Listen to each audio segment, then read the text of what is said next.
વડોદરા ભાયલી સ્થિત કૃત્રિમ તળાવ ખાતે પાલિકાની બેદરકારી છતી થઈ। શહેરમાં મા દશામાના આગામી વિસર્જનને ધ્યાને રાખી વડોદરા મહાનગરપાલિકા દ્વારા વિવિધ સ્થળોએ કૃત્રિમ તળાવ તૈયાર કરવાની દાવાઓ કરવામાં આવી રહ્યા છે। જો કે પશ્ચિમ વિસ્તારમાં આવેલા ભાયલી ગામનું કૃત્રિમ તળાવ પાલિકાની ઘોર બેદરકારીની પોલ ખોલી રહ્યું છે।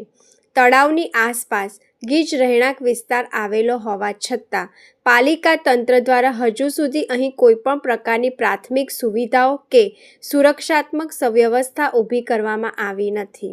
લાઇટ, બેરિકેડિંગ કે લાઇફ ગાર્ડ જેવી પાયાની સુવિધાઓનો અભાવ જોવા મળી રહ્યો છે।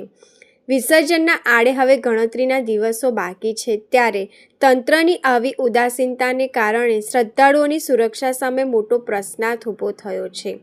સ્થાનિક રહીશોમાં પાલિકાની આ નિષ્કાળજી સામે ભારે રોષ જોવા મળી રહ્યો છે। આજે વોર્ડ નંબર 10માં વિઝિટ કરવામાં આવી હતી।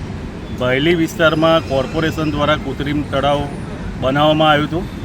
હવે વિસર્જનનો સમય નજીક આવી રહ્યો છે તો જે કૃત્રિમ તળાવ બનાવ્યું છે એની સાફ સફાઈ સ્વચ્છતા હોવી જોઈએ અને દશામાનું જે વિસર્જન છે શનિવારે છે તો તાત્કાલિક ધોરણે એના ફરતે રેલિંગ મારવી જોઈએ અને જે ભક્તો વિસર્જન કરવા આવતા હોય એની વ્યવસ્થા કરવી જોઈએ જેથી કોઈ અકસ્માત ના થાય અને આ જો અકસ્માત થશે તો એમાં જવાબદાર કોર્પોરેશનના અધિકારીઓ રહેશે એવી સ્પષ્ટ મારી માંગણી છે।